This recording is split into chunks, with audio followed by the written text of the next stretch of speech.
Julian Marshall stepped out of his sleek black car, city lights reflecting off its polished surface as the door closed behind him. It had been another long day filled with back-to-back meetings, negotiations, and strategic discussions, all blending together into predictable monotony. Adjusting the cuffs of his tailored navy blue suit, his thoughts wandered to the upcoming charity gala. The annual event was one of the city's most prestigious gatherings, where fortunes were flaunted, alliances solidified, and reputations meticulously maintained. Yet, something else weighed on Julian's mind this year. Amelia would be there, his former fiancée who had ended their engagement 6 months ago. Publicly and gracefully, she had moved on, attending the gala with her new fiancé, a man Julian had never seen as his equal. Although from an old money family, he lacked the ambition and drive Julian had built his empire upon. It shouldn't have bothered Julian, but it did. He refused to arrive alone. He wanted someone who would turn heads, someone unexpected. Walking down a dimly lit street, Julian's attention was caught by a woman seated against a cold brick wall, illuminated by a flickering neon sign. Unlike other homeless individuals, she wasn't asking for change or muttering requests. Instead, she was quietly reading, her slender fingers holding a worn, cherished book. There was dignity in her stillness. Something inexplicable made Julian pause. Her hair, tangled and unkempt, obscured her face, yet there was a composed, focused intensity about her. Feeling his gaze, she looked up, her eyes sharp and assessing rather than fearful or flattering. An idea suddenly emerged, irrational but compelling. What if he brought her to the gala? He made the offer spontaneously, surprising even himself. She considered him carefully, then, in a smooth voice full of clarity and control, she accepted without desperation or eagerness, only curiosity. When she stood, placing her book carefully under her arm, Julian glimpsed something striking beneath her exhaustion, a graceful elegance hinting at a past not always spent on the streets. Opening the car door, he watched as she hesitated briefly before slipping inside. As they drove to his penthouse, Julian noticed her composed stillness, no nervousness, no aught luxury surrounding her. Arriving at his lavish residence, Julian quietly instructed her towards the guest wing, assuring her she could take as long as needed. When she emerged hours later, Julian was astonished. The woman covered in grime had vanished, replaced by someone transformed yet inherently familiar. In the thick, white robe provided, her clean skin revealed a deep, rich glow, and her now clean hair cascaded elegantly. Her poise was unchanged, still confident and self-assured.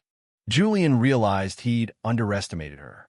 She was not just a homeless woman, but someone who had clearly experienced another life, a story he was now compelled to discover. The next day, Julian took her to one of the city's exclusive boutiques, where assistants surrounded her, selecting gowns and accessories. The emerald green gown chosen fitted her impeccably, emphasizing her elegance. Observing herself in the mirror, she seemed not merely transformed but rediscovered. Afterward, at an upscale salon, stylists attended meticulously to her hair and nails. By evening, she looked like someone who had never lost her status.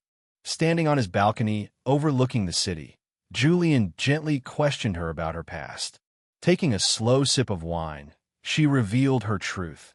She had once been Cassandra Bellamy, a respected financial executive who had built her company into a billion-dollar powerhouse, respected and influential. However, betrayal from rivals, threatened by her success, had shattered her empire with false accusations of fraud. Despite her innocence, she had been ruined and cast aside. Julian listened quietly, feeling profound injustice in her story.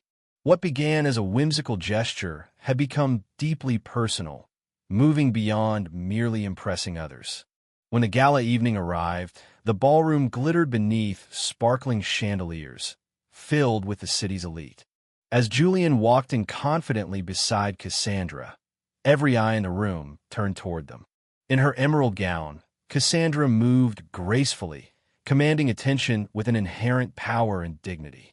Among the astonished guests stood Amelia, Julian's former fiancée. Her composed demeanor momentarily faltered as she noticed Cassandra, sensing an unspoken challenge. Julian introduced Cassandra calmly, and Cassandra met Amelia's strained politeness with poised indifference. However, the greater challenge awaited Cassandra in the form of powerful men who orchestrated her downfall. Richard Everett, a prominent venture capitalist and central figure in her betrayal, was among them. Upon noticing Cassandra, his casual demeanor cracked into uneasy recognition. Everett approached, masking his anxiety with calculated friendliness. Calmly and confidently, Cassandra declared her return, signaling clearly to Everett and others that she wasn't defeated but poised for a resurgence. Throughout the evening, Cassandra moved effortlessly through the crowd, her presence quietly asserting her return. Julian watched her closely, realizing he'd not merely invited a date, but a formidable woman determined to reclaim what was unjustly taken from her. In the days following the gala, Julian leveraged his extensive network, uncovering documents exposing Everett and others who framed Cassandra. Gradually, undeniable evidence surfaced, restoring Cassandra's reputation and shaking the foundations of those who wronged her. Cassandra boldly confronted Everett publicly at a financial summit, laying bare the details of their betrayal. Her measured, powerful words captivated the room, compelling immediate action. Investigations reopened, reputations crumbled, and justice was finally served. Julian recognized his initial intent, merely making a statement, had evolved into genuine respect and affection. He extended Cassandra an invitation not driven by ambition or power, but by admiration and choice. On his balcony, looking across the vibrant city lights, Cassandra chose him, someone who had seen her truth and supported her reclamation of dignity and power. Together, they understood they weren't just reclaiming past lives. They were building a new future, defined by their choices, resilience, and mutual respect.